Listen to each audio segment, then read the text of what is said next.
Hello and welcome to a brand new episode of The Truth dropping on my YouTube channel. Today, the big discussion is Harry Kane. Where does he rank in the last 10 years of strikers in Europe? Let's get on with the podcast. It's been a pretty wild start to the season for Harry Kane, even by his Bayern standards, which have been through the roof. I'm sure everyone with a social media account of any sort of type would have seen about 10 days ago that he became the fastest player to 100 goals for a club in Europe's top 5 leagues in just 104 games with the brace against Werder Bremen. Beating who by one game? Cristiano Ronaldo. And Erling Haaland. Correct. Yeah. They got to 100 goals in 105 games. Absolutely remarkable. And 17 of those goals now have come in 9 games in all competitions this season. 17 in 9. It is absolutely crazy. He's already scored 2 hat-tricks this season against RB Leipzig and Hoffenheim. He's now on 9 Bundesliga hat-tricks.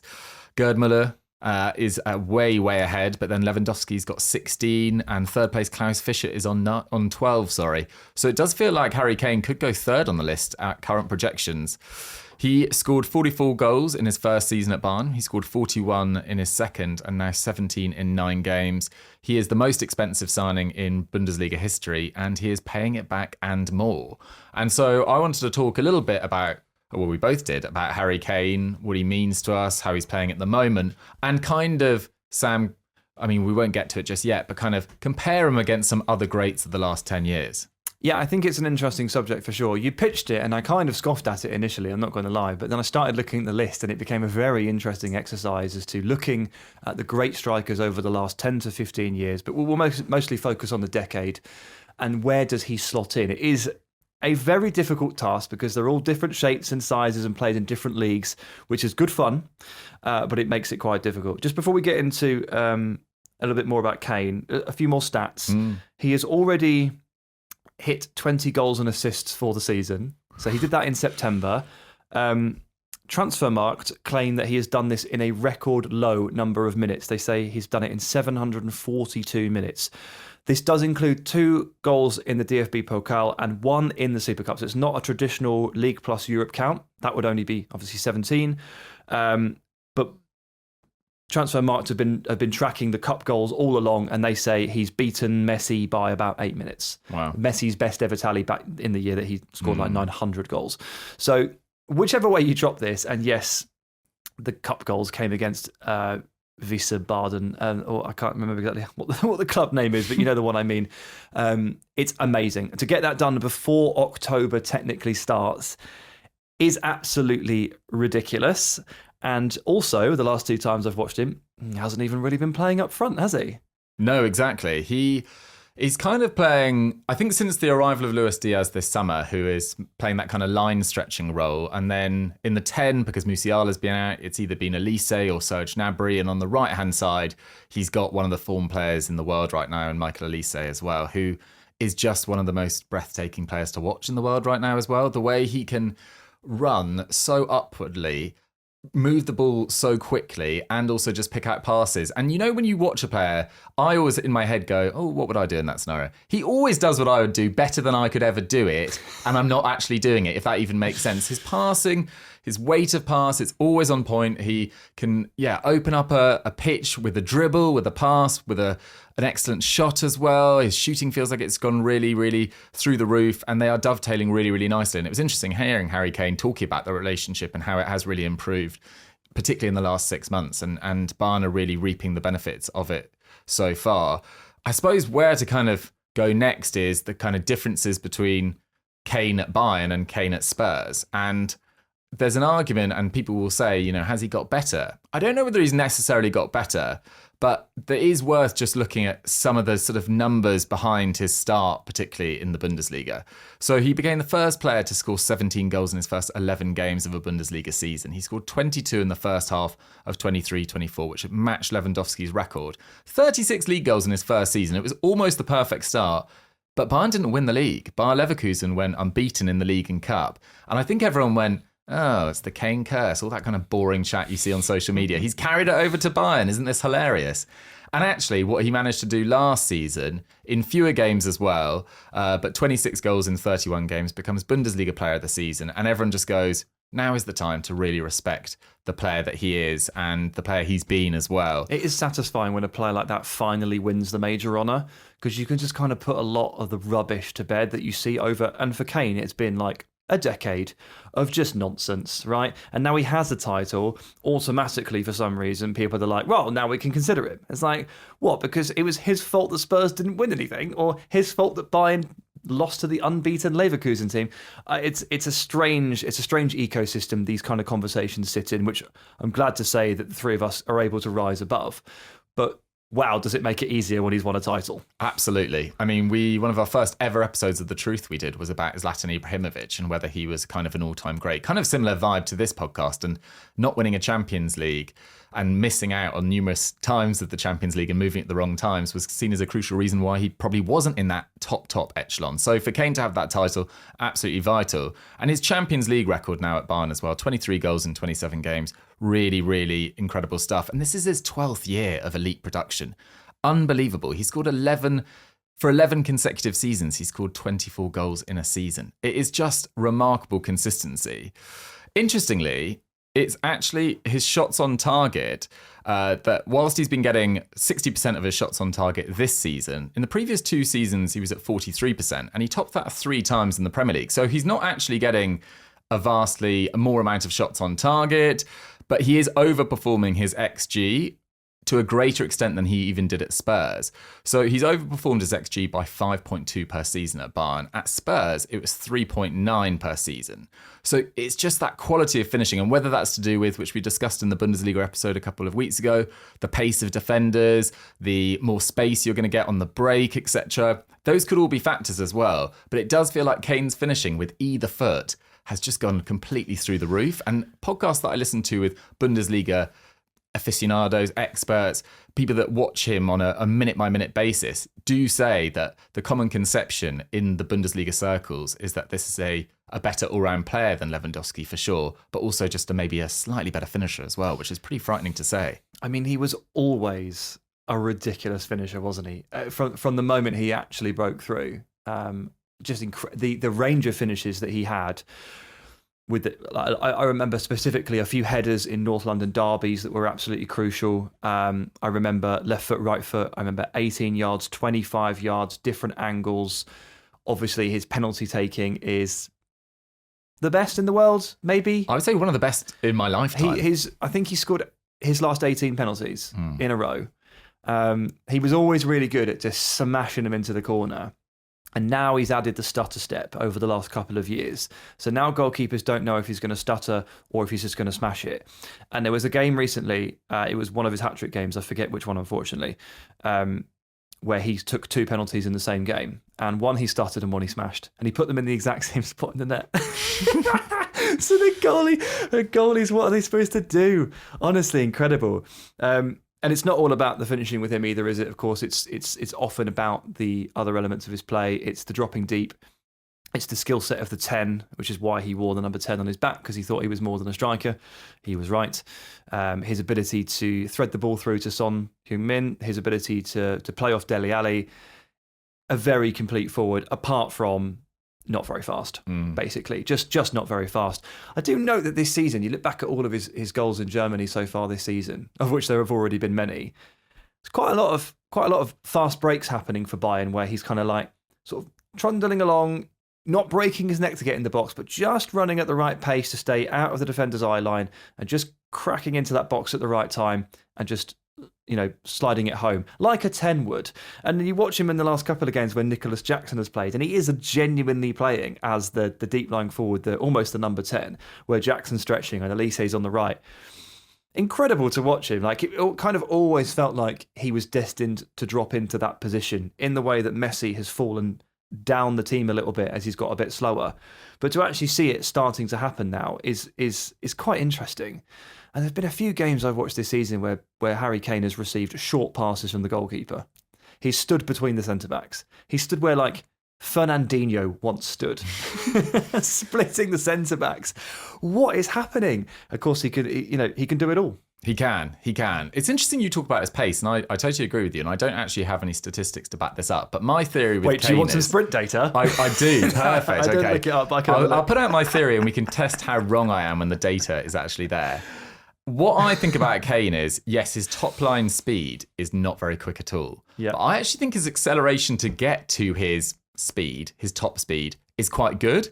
So over 10 yards, he doesn't look painfully slow, and he still has a burst to get away from a marker. But if you ask him to run 40, 50 metres, most defenders are able to either keep up with him or catch him up. So that's kind of my theory on his pace. But you're right, it's the all-round quality in his game. Like, he has quickly turned into one of the best long-range passers in that position, at least that England has produced. I think Wayne Rooney springs to mind. Aside from that, we haven't really seen a striker with his range of passing, and he did it so effectively. I mean, there was years where Kane would be the facilitator for Son, whilst also scoring over 20 goals a season, and doing it pretty comfortably. That 1 year under Conte in particular, they were just frightening together. So he's a phenomenal player. Yeah, your hunch on that is basically correct. I mean, based on the physical data that you have for this season, his max speed is under 30 kilometres an hour, which is, by elite standards, pretty damn slow. Yeah. But his short range stuff is not a problem. Okay, So cool. you're about right. And I don't think he's got any faster or any slower in 10 years. I think he's just been the same shape, size, weight and speed, which has been more than good enough to play at the way he wants to play at Premier League level. And his lack of top end speed has never cost him in terms of, have you ever seen a game where Harry Kane was just completely and utterly marked out of the game? No. And you can, so some of the strikers we're going to end up talking about here where we compare them, there are ways you can remove them from the game. But with Kane, he's one of the few that he'll find a way one way or another because of the multifaceted skill set. Yeah, absolutely. It does also feel like whenever I look at shot data, and people kind of complain about it, that there's too much data and people get too into shots, etc. But primarily, good strikers get a lot of opportunities. Ronaldo was the king of it. He'd be on 5, 6, sometimes even 7 shots per game as an average. Kane has always been around 3.5 and above throughout since his debut. Like, this guy can get shots, and he can get shots in good positions. Interestingly, his shots in terms of his shot count at Bayern has gone up, but not by as much as you'd necessarily think. So his shots per game have gone 4.5 to 4 and 3.3, which probably suggests, as you say, that he is dropping slightly deeper this year as well. His final season at Spurs was at 3.3 as well. It never really affected his consistency in front of goal, though, that he wasn't getting as many shots in the Premier League than he was, particularly in his latter years, than he was when he first broke out as well. He scored 26 league goals in 24-25. He actually topped that tally 3 times in the Premier League. So it's not like his numbers have exploded at Bayern beyond all reckoning from where they were in the Premier League, if that makes sense. Like, he was remarkably consistent for a number of years. His XG per shot has gone up slightly, but only from 0.14 to 0.16. So it's not like people will just listen to this and be like, oh, he's now playing in the Farmers League. Of course, his shots and his games and his goals has gone up exponentially. It actually really hasn't. This is a guy who's been so consistent for a number of years, playing a pretty sort of similar role at both clubs as well, facilitating and finishing. So I don't think it's just the case of, which we might argue with some other players to come on to, that they peaked and then we didn't see enough of it either side of it. This guy's been at the top for 10 years. So before we get onto those players, I just, from the way you talk about him and the last sort of 10 minutes discussing him, it does really strike me that you may feel like Harry Kane is thoroughly underrated by many. I think he probably is against all-time greats. I think at the moment, there's very few people that wouldn't argue he's one of the top 2 strikers in the world, along with Erling Haaland. Lewandowski has been there in previous years. I'm not sure many people would have him right there right now, and maybe that's just on the basis of had a few injury issues at the start of this season, and Barcelona have been kind of rotating their front line, and he's considerably older than Harry Kane as well. But do I think he's always had the respect he deserves for his international record, for his goals record, for what was at points a fairly, not average Spurs side, but definitely never an elite Spurs side, except for maybe a couple of years under Pochettino? No, I don't think he's got the credit. Have there been any points over the last 10 years where you've looked at Kane and thought, God, you're not playing well, or wow, this is a bad stretch, or I want more from you here? No, not particularly. Not across an entire season. I think he's had issues with his ankles around, I'm pulling it out of the back of my head now, around 2019, 2020, 2021. I feel whenever he played the Champions League final half fit, yes, was a problem. And that is what we'll probably get onto as well. His record in the Champions League in the latter stages until he got to Bayern wasn't great. But then Spurs had one Champions League run in 2019, and aside from that, never really made a big impact on the competition. And then people will also question the amount of goals he scored in qualifying for major tournaments, or the group stages of major tournaments, or the amount of penalties he scored. People underestimate how difficult it is to score big penalties. There have been a lot of penalties, to be fair. 6 already this season, I think, and so he scored at least 18 for Bayern. It's a lot of penalties. He's damn good at it. He is very good. Yeah, just because you score them isn't a problem. No. Yeah, I mean, look, I will struggle when I think about Harry Kane as a footballer, and when I appreciate Harry Kane as a footballer, I will think forever struggle to expunge his performances from the last Euros from my memory when he was not good. He was not good. But I also suspect he simply was not fit, and he really shouldn't have been on the pitch in the first place at points. But I got to the semi-final and the final, and the conversation was he's going to start him, but he shouldn't. And that's a real shame, because I think he's probably been let down by his manager to a point, but also his own, just like footballers don't ever put their hand up and say, sorry, Gaffer, I'm not fit, can't play the final. But it spoils the memory ever so slightly, and it's a big shame. And it's a big shame that he's got 2 of those on the resume: the Champions League final in 2019, it was 2019, yeah, right? And the Euros final, 2 of the biggest moments of his career, and he wasn't fit. No, it wasn't fit. I think he's only played. I know he won the Golden Boot in Russia, but I actually think he's only had one tournament where he's been at his absolute best. I think at Euro 2020, that COVID one, played in England, he was actually very close to his best, and he played very well in the final too. Yeah. Even though it didn't quite go to plan, but he was working some of the best centre backs in the world so hard in that game, which is hard to do. Absolutely. Yeah. Right. Let's compare him to some other amazing strikers and start arguing. We're going to set the time range here, the time span of roughly 10 years, and I'm going to start by just listing off a few players that listeners may immediately jump to mentally, but time is a funny thing. The following players are so out of this time span, it is almost scary. So I'll start with Robin van Persie, who by 2015 was already at Fenerbahce. I remember him like it was yesterday. Wayne Rooney was back at Everton by 2017. Drogba was at Galatasaray by 2013. Samuel Eto'o was definitely done. I think Radamel Falcao had about 3 strong years in this period before an ACL tear and some really bad loans to the Premier League kind of, sent his career down the drain in that definitely sense. His reputation. Yeah, definitely. So there's a load of names that we can rule out, and then just 3 more that are not strikers. Griezmann, not a striker. Lautaro Martinez, not a striker. Thomas Muller, not a striker. Lautaro Martinez feels a little bit harsh. Not a striker. Support forward at the most. Shadow striker. Okay. Yeah, okay. I mean, look. He's not on Kane level anyway. Right, so it doesn't matter. It's irrelevant. Doogie once again arguing for argument's sake. So now we can get to the actual contenders, and this is cool because we can probably build a nice list here, and we don't necessarily have to have a 1 to 8 or a 1 to 10, but we can figure out roughly where we think Kane slots by picking players who we think he's definitely better than or definitely not. I like using the word definitely there, like this isn't going to be an impossible challenge, but we'll try and build the list. So let's start with Romelu Lukaku. He's going to be, I suspect, on the fringes of this kind of list where over the last 10 years he's been probably one of the 10 best strikers. But Kane is better? 100%. Way more consistent. Lukaku deserves a lot of respect, particularly for his international record, which is frighteningly good. And he has had some truly elite seasons, even when he was really young as well. That season on loan at West Brom, it was very good for Everton. Even his numbers at United in a poor side were pretty good. That amazing season under Conte at Inter Milan, but he's not on Kane's level in terms of consistency. Okay, I agree with you. Cavani, actually, a lot of this time span, some of Cavani's best years filter into. So from him as well?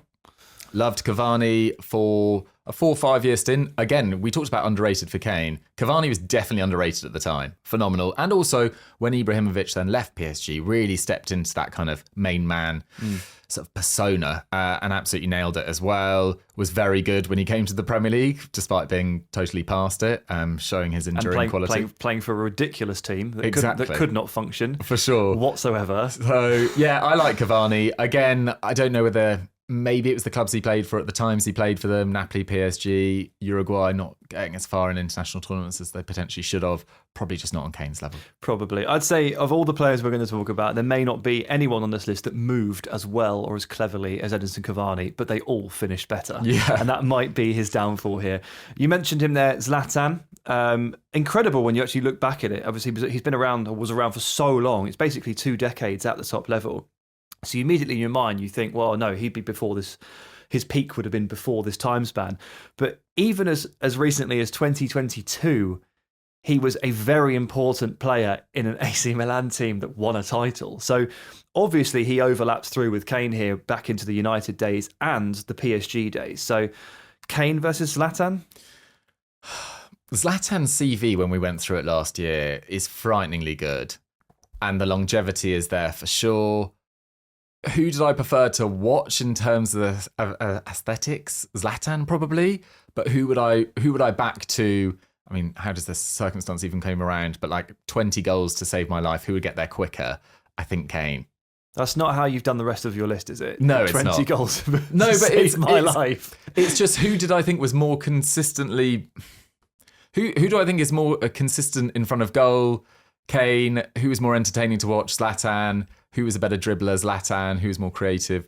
Probably Zlatan, but Kane, I don't know. It's so tight, but I think Kane. So here's the problem. Making like absolute statements with these guys is tough. And like you can talk about their respective strengths, you can talk about their respective downfalls. End of the day, it's going to be some personal preference and some gut feel.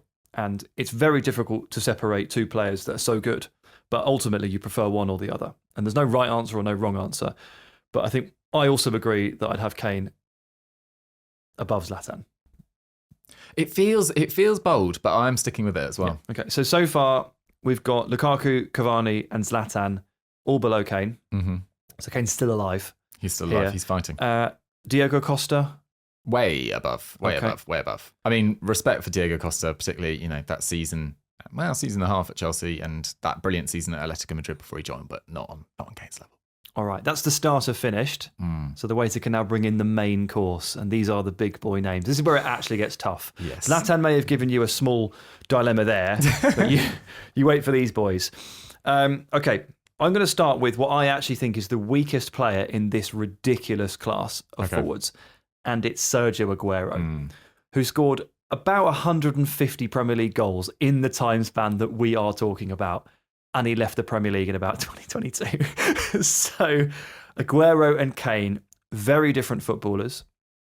I personally, as you well know by now, the type of forward that I tend to prefer is going to be someone like Kane. So for a player that doesn't have all of those elements to his game, like Aguero, to actually outshine him, in my view, they're going to have to be unbelievable at certain elements. And while I think Aguero was an amazing penalty box finisher, I do feel like some weaknesses in his game did show up over time, despite the goals. And I'm still keeping Kane alive here. And I would say that he's better than Aguero, which kind of feels really weird to say, but it is what it is. Yeah, I came to the same conclusion. I think it depends how much sort of credence you give to trophies as well. Aguero's trophy cabinet is really pretty impressive, especially given the fact he came to Man City, not super old by any stretch, not even, he was in a decent age, but he'd spent a decent amount of time. Well, they weren't the Behemoth, were they? Well, exactly. He was the start of it. For sure. One at the start. But he ended up with 5 Premier League titles, an FA Cup, 6 League Cups. He loved the League Cup. That's a record. Go on, Sergio. Along with Fernandinho. But he also, won a Europa League with Atleti before he arrived. He won a Copa America with Argentina, which got to be taken into accct as well. Although by there that from stage, Jack at the Europa League. Yeah, I was there. I heard pain. That was. I didn't think it was going to happen, but that was pain. I know you're both going to make this argument. I'd have Aguero over Kane. Would you? Yeah, 100%. Like, as in, that again, it goes down to personal preference, and I totally understand where you're coming from. But that is like one of my kind of players, like someone a bit of a fox in the box, but with an incredible work rate as well on top of it.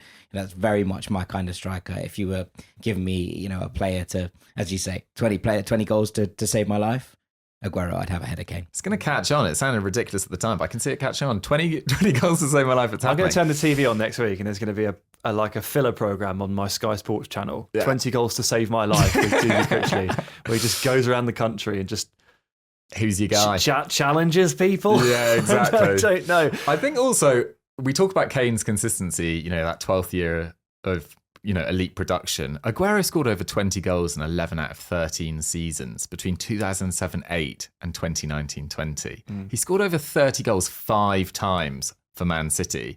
Kane has done so 7 times for Bayern and Spurs, but he's not far off. He's really not far off. I, like you, think Kane is a much better all-round player, but Aguero was almost more thrilling to watch. His movement in the box, the excitement, the power he could generate with the shots.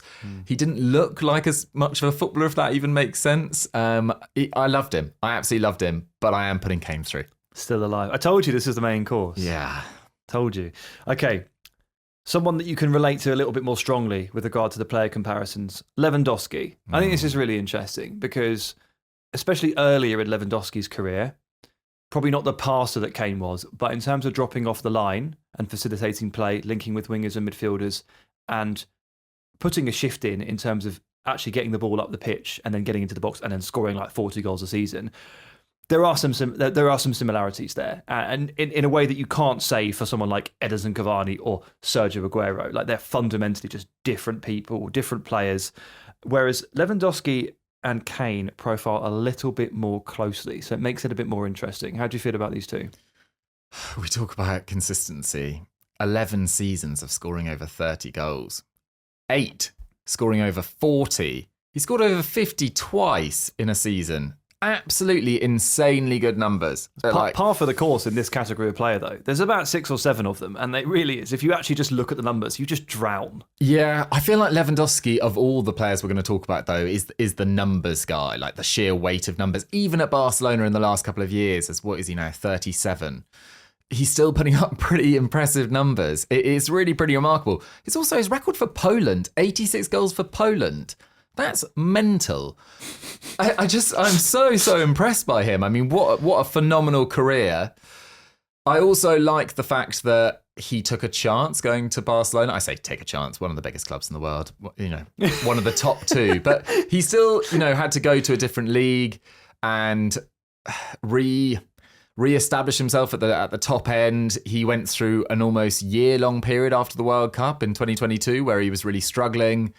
Brings it back last season as well. There's so much to his game. He looks after his body exceptionally well. I think Kane won't be as good as Lewandowski at his age. I would be surprised, or at least not scoring at the same rate. I think Lewandowski versus Kane is much tighter for me than Aguero versus Kane. And I'm almost tempted to give it to Lewandowski. But are you actually going to do that? For the sake of the podcast, can I call it a truce? No. We can. How about we come back to it at the end? Why don't we come back to it at the end? Okay. I think I'm taking Kane over Lewandowski by a hair. By a hair. I think I am. Yeah. I think so.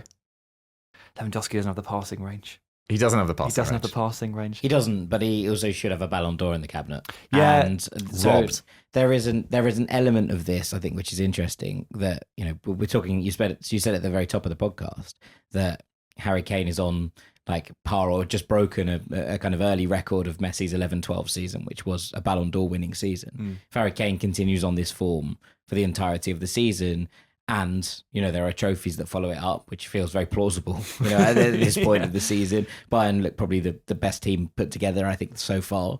That doesn't necessarily mean they're going to go and win it all or anything like that. But, what we've seen so far, so good, right? Yeah. And that's without Musiala in the mix. So, there is a potential there that if Harry Kane goes and wins a Ballon d'Or at the end of this season and that kind of comes into it, not that individual awards should matter to the same extent. We're talking about this from a nostalgic perspective, and other players on this list may have won them if it wasn't so Messi, Ronaldo dominated at that period, which is fine. But for me, I think that Lewandowski has had a season better than Harry Kane has ever had. And if you're putting it in that context, is it like it's just something probably to put into the conversation? Yeah, no, I least? agree. I was gonna probably broach that, which is that I was felt really strongly about that year that Lewandowski was robbed of a Ballon d'Or, and then they made a new award the following year to make him happy. Was it best striker, Something like that. best forward, or something? Yeah, it's the Gerd Muller Award. Yeah, isn't it? and it's like it was basically a sorry. But it was a bit of a South Park sorry, wasn't it? The BP episodes where Cthulhu rises from the ground and takes over humanity. Like it's too late. It doesn't matter. But unfortunately, Lewandowski deserved a Ballon d'Or that year, and he didn't get it. Kane cannot claim that. He might by the end of the season. It is interesting. It's not the be all and end all because we're talking about a 10-year period. But of all of the forwards we have mentioned so far, just looking down the list briefly, no one that we've talked about has ever had a year like Lewandowski had. He's the numbers guy. That season. I think there's also a strong argument that although Dortmund are significantly closer to Bayern than Spurs are to any side in the Premier League in terms of size of club, Lewandowski got Dortmund far closer to glory and actually won 2 Bundesliga titles with them than Kane ever did at Spurs. And maybe that should be taken into account that Kane and Spurs was a nearly story, as we've already touched upon. Yes, but he's one of 11 players. Sure. So again, you have to temper it. It's the same. Yeah, it's tough. It's Maybe tough. Lewandowski had a better supporting cast at Dortmund, but I still think that probably has to be taken into account. Okay. So I'm putting Kane through just. Okay. Okay. I think I'm about to tap out here on where Kane moves next, just based on the names I've got left on the list. Where shall I start? Okay, interesting. Let's go to Erling Haaland. Okay. Erling Haaland. Instinctively, when I put his name on the list, I thought, no, he's not been in this time span for enough time. He's banging goals in 2019, Erling Haaland for Salzburg, and then he joined Dortmund in the winter of 2020, banged them in there too. And it wasn't long until he was equaling Ronaldo's record for Manchester City and winning a treble. So he's actually, even though he hasn't got 10 years in his time span, he's got more like 6 or 7. He's a viable contender here. Well, he's scoring goals at a rate that we've never seen before by anyone, by absolutely anyone. And yeah, he does definitely have a sort of a claim for this for sure. I mean, 316 goals in 364 club and country games at 25 years old. 25! 316 goals at 25. It's remarkable. And I was thinking this the other day, Kane and Haaland are completely different players in many ways, and Kane's range of passing, etc. We've already covered it. But Haaland, I'm not necessarily even comparing this to Kane. Haaland's touch before he takes a shot is nearly always completely perfect. And his build up to shooting is, for a lanky guy that looks quite unnatural and kind of stooped over the ball, he's not aesthetically pleasing. Dougie's talking about me again, Jack. But his final 2 touches before he shoots, whether he gets around the ball, whips it round it, chips it, he's so on point. Yeah. You never see a poor Haaland touch in the build-up. That's rare. It's very rare. It's very rare. You never really see him offside either. Like he has really nailed what he is good at, and he has maximised that to an ability to a level that we've never really seen before. So yes, Kane is a better footballer. He is a more entertaining footballer to watch. I mean, unless you like acrobatic finishes, to be fair, because Haaland's very good at that. But on the basis of the last 10 years, I'm going with Kane. But Haaland, I think if we did... Haaland will probably be remembered in fonder memories in the next 50 years. 50 years? In 50 years' time, reflecting on what Haaland is expected to go on to achieve, I think Haaland could end up winning, I don't know, 3 Champions Leagues, 4 Champions Leagues, score close to 1,000 career goals. I was going to say, Haaland feels like the only person who's ever going to break the Pelé record, in inverted commas, that of 1,000 career goals. That feels very doable for Erling Haaland at this point in his career, which is terrifying for everyone else, I think, really.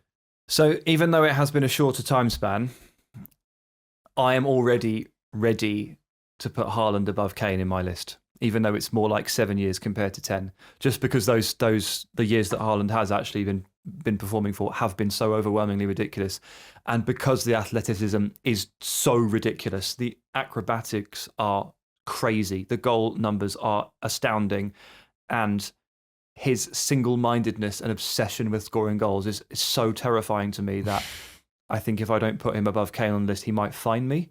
So I'm already that smitten with Haaland as a striker that even though he doesn't have the passing range, which I just knocked Lewandowski for in comparison to Kane, I'm already there with Haaland. I'm already putting him above Kane. Also, 52 goals in 53 games as your side wins the treble. Kane hasn't done that yet. Again, it comes back to the Champions League. Like we're on really tough, trying to find the sort of minutiae between players. Having that sort of season as your side wins the treble, that's pretty special. Okay, where do you fall on this? On the last 10 years, across the entire period, I'm still going with Kane. But Haaland, as I said, will probably have a better career. Okay. We've not got many names left, unless I've missed out a couple of absolute whoppers. But let's go to another player who is in his mid-20s, but somehow has already completed, is into his 10th full season as a professional footballer. And it is Kylian Mbappe, who is 26. You didn't call Lautaro Martinez a 9, and you're calling Kylian Mbappe a 9. Where's he playing right now? He is playing, but I mean, so is Lautaro Martinez. No, it's not. Lautaro Martinez has been more of a 9 across his career than Kylian Mbappe. I thought we agreed that Lautaro isn't even as good as Kane, so it doesn't matter. Yeah, but also there's the element with Lautaro, I think, that like he's barely ever played without a strike partner. Sure. Aside from at the international level, and that hasn't been great for him generally. Copa America last summer aside, like him leading the line as a single point, which is kind of what we're discussing here, right? Like that number 9. I love Lautaro to absolute death. But as in, if you don't have a player alongside him, I don't think it works anywhere near to the same extent. And therefore, like, as in, whilst I slightly disagree with Sam's discussion of Lautaro not as a striker, like, I absolutely do take the point he probably shouldn't be in this conversation in the same way. I don't think he deserves to be in this conversation anyway. I can't believe we've... You're still arguing about I'm it, still though, arguing aren't you? about it. But Mbappe... Okay.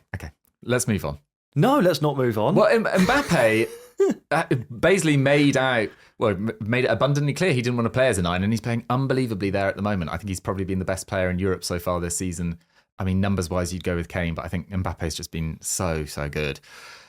But putting him in a 9 discussion doesn't feel quite right to me when he's played so much of his best football on the left and wants to play on the left. I do understand that point. I will take that point. But he has been playing 9 for like 2 years. A year at least, yeah, if not. And he has scored a lot of goals this season. Yeah. Like he looks very at home, albeit in what is often seen as a bit of a strike partnership, as a bit of a 2, to Jack's point. So, okay, well, look, we can be diplomatic and we can leave him aside.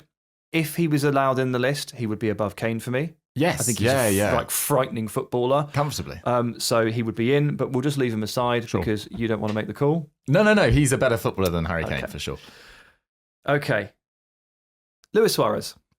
Oh, see, this is really painful because Luis Suarez put up one of my favourite seasons of all time in 2013-14. Is this when he scored 100 goals against Norwich? Yeah. In 2013? 2013-14. Just outside the rough time scan. I mean, you can have it. Like if you want to include that in your analysis of Luis Suarez, I think that's completely fine. Yeah, I mean, Kane never made me feel like Luis Suarez did.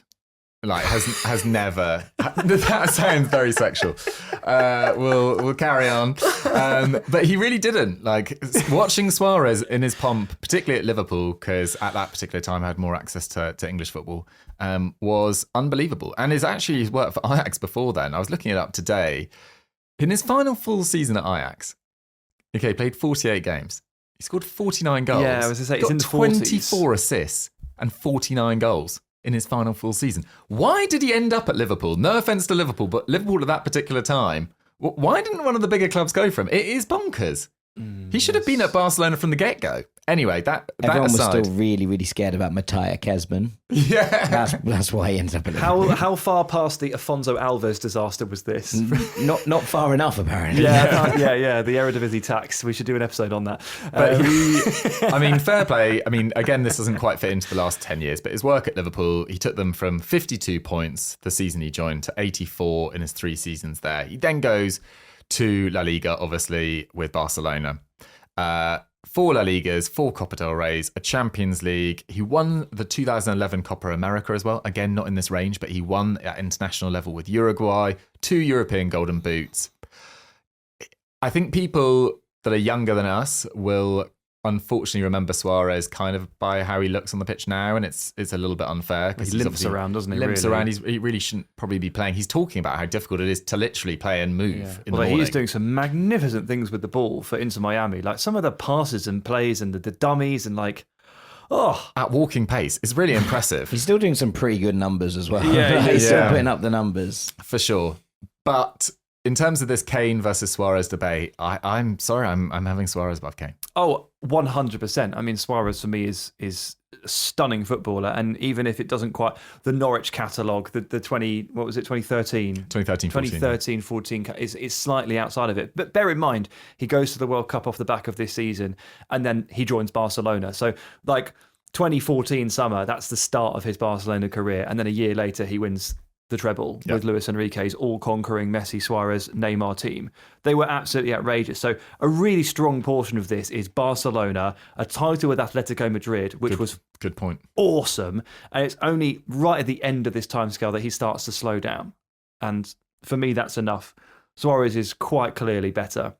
And his ridiculous work rate and tenacity and energy was so infectious. And I just loved that he had that underpinning incredible talent. But I wouldn't say he's the best striker of the last 10 years, because you talked about how Erling Haaland sets himself up for shots perfectly every time. Sometimes Luis Suarez would kick the ball and it would just go quite far by accident. And he just had that slight moment in him every now and then where it just looked a bit elephant touch, which it's just like the 1%. And it's just enough for him to be knocked off the pedestal, for me anyway. Karim Benzema. Oh, yeah. Karim Benzema, I think, is my number one. Oh, he was definitely, yeah. I think he is. Yeah, it's him or Suarez. I think I was looking about this earlier. You know, everyone will remember that Ronaldo signing, and it's difficult to argue that that's not Real Madrid's best signing of all time. But Benzema's got to be right in the conversation. He won 4 La Ligas, 3 Copa del Reys, 5 Champions Leagues, and the 2022 Ballon d'Or. He scored over 20 goals in 11 of 13 seasons for Real Madrid. He ends up, and I know this is a lot of figures, but 354 goals, 155 assists, Sam, in 658 games for Real Madrid. He is their second top scorer of all time behind the freak that is Ronaldo. He's their second top assister of all time. And this is where the difference is with Kane for me. The clutch moments, the Champions League knockout games. 32 goals in 67 Champions League knockout games. That's only topped by Lewandowski, with 34 and 51, Messi with 49, and Ronaldo with 67. For context, Kane, who hasn't played nearly as many Champions League knockout games, he's only played 19, has scored 10 in that time. Benzema carried Real Madrid, and he facilitated Real Madrid during the Bale-Ronaldo eras. Era, yeah. Then he carried Real Madrid. Kane has not yet done that with Bayern. He hasn't done that with Bayern. I mean, a I semi-final and wouldn't a wish that on quarter-final. him. Like, no striker should have to carry a team of the stature of But when a they Real do, it Madrid is or a- epic. Yeah, and that's why Benzema is my number one. Although you just mentioned him there, and I'd like to think that I've been very smart and clickbaited the audience here, but like genuinely, Cristiano Ronaldo. I mean, he played up front, Yeah. but when did it start? I was going to bring this up. And are we in the right? Were you including him? I didn't Are we even in the right consider time him, frame? yeah. So, at what point did he start to play up front? He obviously did it for Juventus, so that was in 2018 when he joined Juventus. So it started at Real Madrid. Yeah, probably So we are around 2015. those Probably 3 years. right in range here for Ronaldo. And it was all the way up until basically Manchester United, where he scored 100 goals for Juventus. It was the 3rd different club that he had achieved that for, which is quite ridiculous. So that takes you from probably roughly 2015, 2016 to 2021. It's a good 8-year span. And in 2021, he joins Man United, and that's kind of where it starts to fade a bit. And I'm not going to start talking about figures at Al Nassr. Although the first season at Manchester United, his good. numbers were very respectable. 18 league goals. I mean, in 30. I mean, yeah, fantastic. Very But respectable. not. You didn't get the feeling from him, did you? No. That you used to. So he's probably got 8 years in this category. So if that's the case, he has to go in ahead of Kane. Yeah. Across this period, I don't know. The last 5 years really do. Maybe this is just recency bias. But Well, it has been tough to watch him in the last 3-4 years at times. It has. But he Like has at World scored Cups a lot and of goals stuff. for Portugal outside of World Cups and major tournaments. But the last 2 tournaments that Portugal have been to, the whole narrative around the team is, wouldn't they be better without Ronaldo? Could they possibly be? But then they still never get rid of him in the intermittent time. No, he'll be playing in America. I get it, Well, but he if probably that's won't be, the conversation going into the tournament, then you can't be this. You're clearly not this like untouchable, impenetrable striker, right? Like no one was asking that question about Lionel Messi, for example, to draw a horrible comparison. But they were asking that question about Karim Benzema. Is that because he kept falling out with people though? Potentially a little bit, but like there was always a discussion around Karim Benzema, you know, and so whilst we can make that point about Ronaldo, and I think that you're probably right to make it, like if you're having Benzema as undisputed number one, to not include that in the conversation around him, but to include it around the conversation around Ronaldo, I feel is disingenuous. Well, I don't know if I can have Benzema as my undisputed number one anymore because I've just remembered that Cristiano Ronaldo played football. I'm still sticking with Benzema across that period. I think if it was 2010 to 2020, obviously Ronaldo. But he did. Yeah, I just think Benzema also. You know, this seems stupid when we're about to talk about Ronaldo, but aesthetics for Benzema versus the Kane, Lewandowski, Suarez even. Benzema was like silk to watch. His touch was unbelievable. The way he manipulated defences, particularly pulling into that left-hand side channel. The kind of a Aubameyang zone that we were talking about last week with Aubameyang, that was also Benzema as well. Yeah. Big moments, stepping up, creative, composed in massive moments for the club. Carried big sides, carried Real Madrid. The pressure of playing for Real Madrid is enough, let alone having to be the main man. I think he was unbelievable during this period. And yeah, Ballon d'Or winner. Well, that's fine. Look, our job here is not to say who is the number one striker of the last decade, Ronaldo or Benzema. That's not the point of the podcast. The point is, where does Harry Kane sit? Who does he sit above and who does he sit below was where we wanted to get to. So you don't have to have a 1 and a 2. You don't have to have a 1, 2, 3. You just need to have a list of players that you're happy to put Kane above and a list of players that he sits below. So for me, based on the process of elimination that we've just gone through, I've got him above Lewandowski, Zlatan, Lukaku, Cavani, Costa, all those guys. But I've got him below Ronaldo, Haaland, Benzema, Suarez, and Mbappe, if you'll let me have him. And Aguero was below him.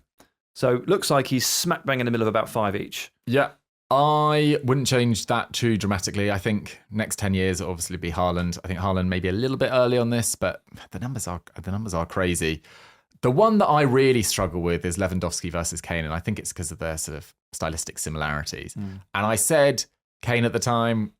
I don't think that's really going to sit well with me for the next few days, and now it's out on the internet and in the podcast world. I don't know whether I'm comfortable with that, but why do we sit here and say these things? I'll have to live with it now. But it's very, very tight, and I think you could make a great claim for either of them. Jack? Yeah, I mean, I'm similar to you, apart from I think I have Aguero and Lewandowski above him. Okay. I think over the course of the last 10 years. Now, I think that there is scope for that to change. And I think that if we do a 2020 to 2030, one of these in a couple of years, then Harry Kane probably pops up higher in the end of it. But in this time period, I think I've still got Aguero and Lewandowski ahead of him as well. I'd have him about 7. All right. Against all odds, I was sat here thinking earlier today as I was preparing for this, I was thinking that in the end, I'm going to end up being probably the sourest on Harry Kane. I think I've got him the highest in my rough list here because with you not allowing Haaland in there just yet, I think I've got about 5 better than him. You've got about 6 and Jack has got about 7. Mm-hmm. Not bad. Means we've got him roughly in the right area though. Yeah. I think everyone was in pretty strong agreement.